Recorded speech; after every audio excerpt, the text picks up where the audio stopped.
అంగన్వాడీ కార్యకర్తల సమస్యలు ఏపీ అసెంబ్లీలో అధికార విపక్ష మహిళా సభ్యుల మధ్య మాటల యుద్ధానికి దారితీసింది. గతంలో వైఎస్ ప్రభుత్వంపై నిప్పులు చెరిగిన రోజా ప్రస్తుతం ఆయన కుమారుడి పార్టీలో ఉండి చంద్రబాబును విమర్శించడం సరికాదన్నారు టీడీపీ ఎమ్మెల్యే అనిత. ఆందోళన చేస్తున్న మహిళల సమస్యలు పరిష్కరించకుండా చంద్రబాబు తప్పించుకుంటున్నారని విమర్శించారు రోజా.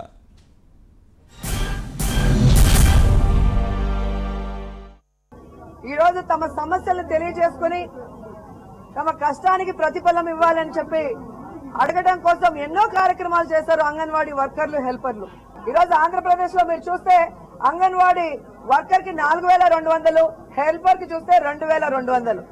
మన నుంచి విడిపోయిన తెలంగాణ రాష్ట్రంలో చూస్తే ఈ రోజు అంగన్వాడీ టీచర్ కి 7000 ఇవ్వడం జరుగుతుంది, వర్కర్ కి 4500 ఇవ్వడం జరుగుతుంది. అలాగే మన పక్క రాష్ట్రమైన తమిళనాడులో చూస్తే అంగన్వాడీ వర్కర్ కి 8000, హెల్పర్ కి 4000 ఇవ్వడం జరుగుతుంది. ఈ ప్రభుత్వం గతంలో గుర్రాలతో దక్కించింది, ఈసారి లాఠీలతో వడ్డించడం మనం కల్లారా చూసాం. సో మహిళా సాధిక పేరుతో మహిళా వ్యతిరేక విధానాలతో వెళ్తున్న తెలుగుదేశం పార్టీ మెడలు వంచి వారికి న్యాయం చేసేంత వరకు కూడా మేము వదిలిపెట్టే పరిస్థితి లేదు. పిల్లొచ్చి గుడ్డనెక్కిరిచినట్టు నిన్న మొన్న ఎలక్షన్స్ లో తెలుగుదేశం పార్టీలో చేరిన ఆవిడ ఈ రోజు తెలుగుదేశం పార్టీ విధి విధానాల గురించి నాకు చెబుతుంటే హాస్యాస్పదంగా ఉంది. ఈ రోజు నేను స్పష్టంగా చెప్పగలను, ఎన్టీఆర్ గురించి వాళ్ళు చెప్పుకొని బతకాల్సిందే కానీ చంద్రబాబు నాయుడు గారి పరిపాలన చెప్పుకొని బతికే దమ్ము ధైర్యం వాళ్ళకు లేదనేది మీరు అసెంబ్లీ సెక్షన్స్ చూస్తేనే అర్థమవుతుంది. అది తెలుగుదేశం, ఇది వెన్నుపోటు తెలుగుదేశం.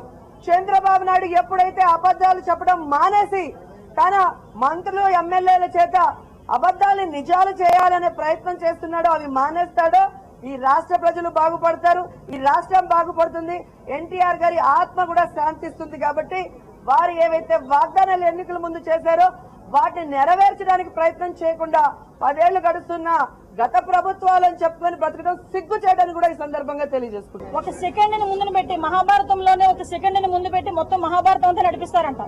అలాగే ఇంచుమించుగా ఈ రోజు రోజా గారిని ముందు పెట్టుకుని వైఎస్ జగన్మోహన్ రెడ్డి గారు చేస్తున్న నాటకాలు ఇవన్నీ.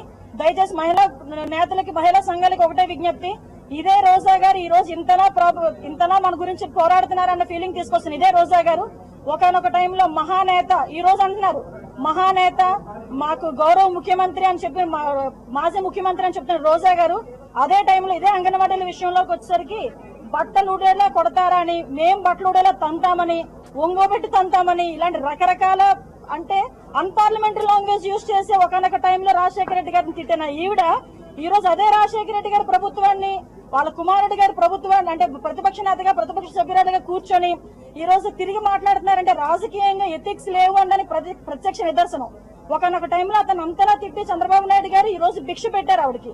రాజకీయ భిక్ష పెట్టిన చంద్రబాబు నాయుడు గారు, రాజకీయంగా ఎదిగినిచ్చిన చంద్రబాబు నాయుడు గారు ఇంచుమించుగా అతన్ని పక్కన పెట్టి ఈ రోజు వైఎస్ రాజశేఖర రెడ్డి గారి విషయంలో తంతానన్న మనిషిని కూడా ఆ రోజులో తంతానని ఆవిడే అన్నారు. ఆ మనిషిని తీసుకొచ్చి ఈ రోజు అంగన్వాడీస్ గురించి మాట్లాడుతున్నారంటే దానికి మించిన అబద్ధం గాని, దానికి మించిన ఇలాంటి ఎథిక్స్ లేని రాజకీయం చేయడానికి ఇది ఒక ప్రత్యక్ష నిదర్శనం. కాకపోతే ఒకటే విజ్ఞప్తి మహిళా సంఘాలకి, కుక్కతోక పట్టుకుని గోదావరి ఇదినట్టు ఏదో ప్రతిపక్ష నేతలు ఏదో చేసేస్తున్నారు, అలా చేసేస్తున్నారు, మా గురించి ఏదో పోరాడేస్తున్నారని మాత్రం దయచేసి అనుకోవద్దు. వీళ్ళు వాళ్ళ స్వార్థ రాజకీయాలని ఎక్స్పోజ్ చేయడానికి అట్ ద సేమ్ టైం అసెంబ్లీని ముఖ్యంగా నడపకూడదు.